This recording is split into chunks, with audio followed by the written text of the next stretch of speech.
She sang in the kitchen. Then the Alpha King's wolves gathered outside her window. Nadia Osei had a small kitchen with yellow walls, a wooden table in the corner, and a window that faced the backyard trees. Every Sunday, she cooked her grandmother's pepper stew. And every Sunday, without thinking much about it, she sang. She was not a performer. She had never stood on a stage. Her voice had never been recorded or praised by anyone with authority on such matters. But when she stood at her stove, stirring the deep red stew with a long wooden spoon, something in her chest loosened, and the sound came out naturally, the way breath comes out in cold air, without effort, without invitation. She lived alone. She had lived alone for 2 years, since her last relationship ended quietly and without drama. She worked part-time at a florist on weekdays, and spent her weekends cooking, reading, and walking trails behind her house. Her life was not unhappy. It was simply still, like a lake on a windless morning. Her grandmother had given her the house before passing. It sat at the edge of a small Georgia town, where the streets turned into gravel, and the gravel turned into woods. Neighbors were close enough to wave at, and far enough to leave alone. Nadia liked it that way. She did not know, on that first October Sunday, that anything was different. The air smelled like rain and wood smoke. She had soaked the dried peppers the night before, and the stew was already filling the kitchen with that deep, warm smell she had been chasing since childhood. She was singing an old Ghanaian lullaby, not even real words, just a melody her grandmother used to hum over her when she was small. It was the kind of song that did not have a beginning or an end. It just moved, like a river. She turned the flame down. She tasted the stew. She added a little more salt. Then she heard something outside. It was not a loud sound. It was soft, actually, almost like the sound of wind moving through tall grass, except the evening was completely still. She turned toward the window. The glass was fogged slightly from the steam of the pot. She wiped a small circle clear with her sleeve and looked out. At first she thought she was seeing shadows. The trees at the back of her yard were dark, and the evening light was fading fast. But then one of the shadows moved, and she saw clearly that it was not a shadow at all. It was a wolf. Then she saw another, then another. 7 of them, sitting in a loose arc just beyond the edge of her yard, close to the tree line. They were large, much larger than she imagined wolves to be. Their fur was dark silver and gray. Their ears stood forward. Their eyes caught the last light of the evening and reflected it back, pale and steady. They were not growling. They were not moving. They were simply sitting there, very still, watching her window. Nadia stepped back from the glass. Her heart was beating fast, but something strange was happening. She did not feel afraid. She felt, oddly, the way she felt when she walked into a library, like she should be quiet. Like something serious was happening nearby that she did not fully understand. She called animal control. Then she called her cousin.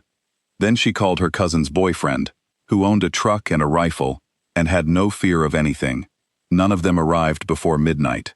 By then, they left behind no sound, no fur, no trace. Only 7 large paw prints pressed into the soft mud beneath her kitchen window, so perfectly spaced they looked almost deliberate.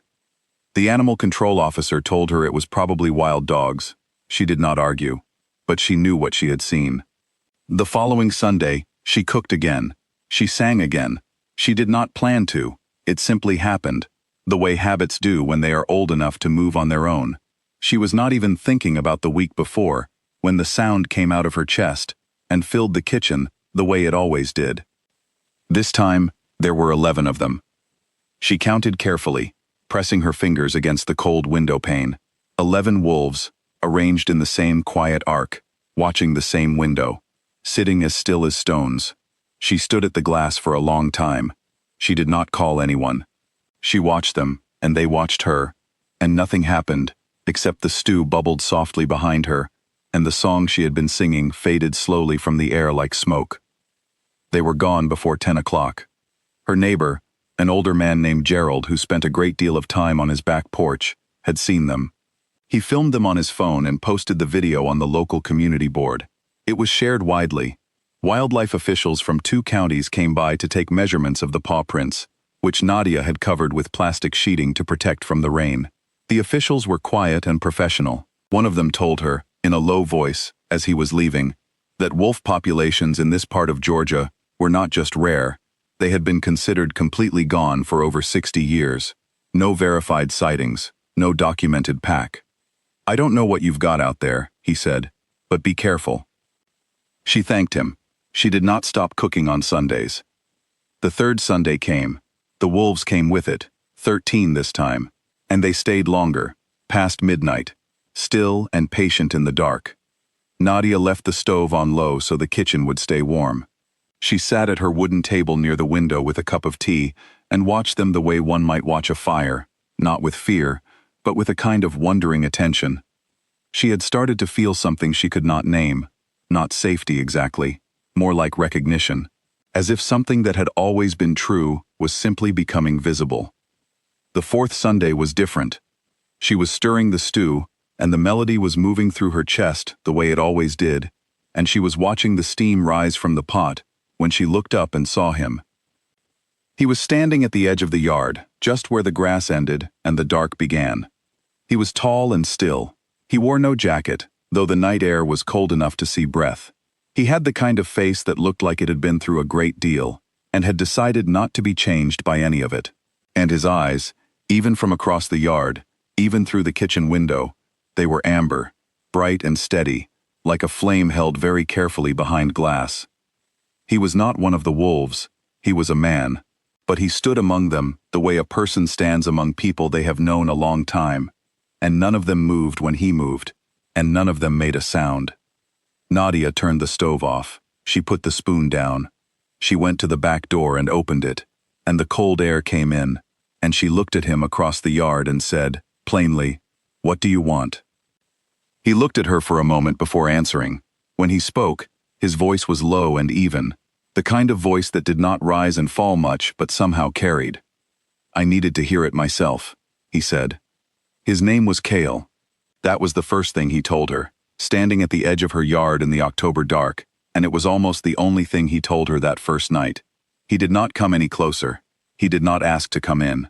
He answered her questions carefully and left before midnight, walking back into the trees, the way someone walks into a room they know well. What he told her, slowly, across several conversations that took place through a cracked kitchen window, or across the yard in the cold, or once, memorably, across her back porch railing while she sat with a blanket around her shoulders, and he stood without one, was this. Her voice carried something rare, not in a poetic way, in a real, physical way. A particular quality of frequency, deep and steady, that traveled farther than ordinary sound and registered differently to certain kinds of ears. In the old world, older than the one most people knew about, this was called a voice bond, a human whose unguarded voice could draw wolves across distances the way a lighthouse draws ships. Not to hunt, not to harm, to listen. The people who carried this were called songkeepers. They had lived among wolf packs for centuries, as valued members, as healers, as the ones who sang at funerals and births, and the end of long wars.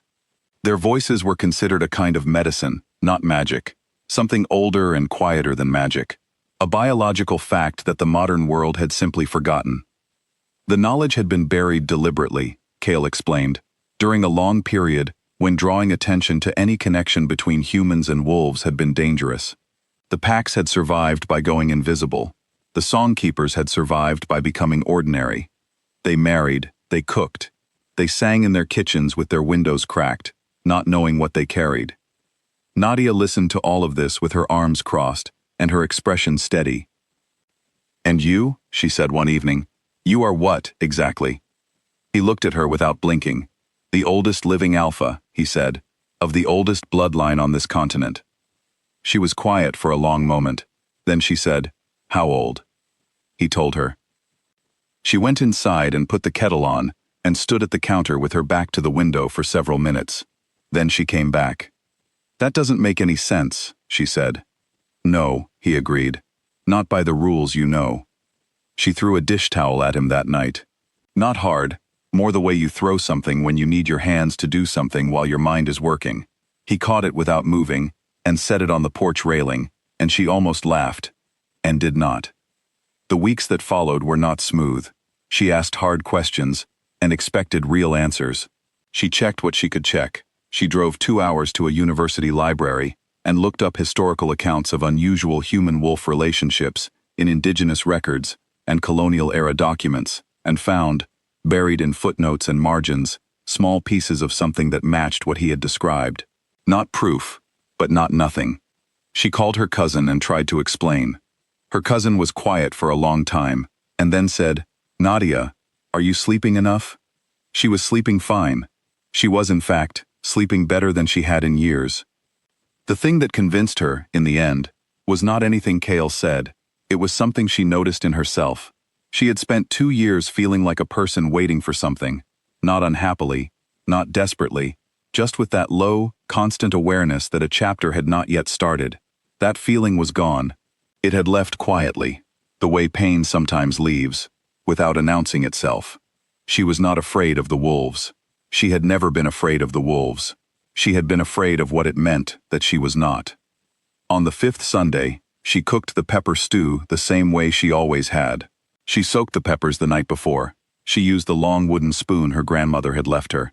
She kept the flame low and let the smell fill the kitchen slowly, the way it needed to. And she sang. The window was open this time. She had not planned to open it. She simply found that she had, the way you find yourself doing things that make sense before you have thought them through. The cool night air moved the curtain gently. The song went out into it. Outside, in the dark beyond the yard, 7 wolves sat in their quiet circle and listened. They did not move. They did not make a sound. Their eyes caught the kitchen light and held it. And at the edge of the trees, standing very still with his hands in his pockets and his amber eyes closed, Cale listened too. Nadia did not stop singing. She stirred the stew. She tasted it. She added a little more salt. Outside, the Georgia night was cold and clear, and the trees were still, and somewhere far away, an ordinary world continued doing ordinary things. But here, in this small kitchen with yellow walls and a window that faced the dark, something true was happening. Something that had been true for a long time was simply, finally, being heard. The stew was ready by 9.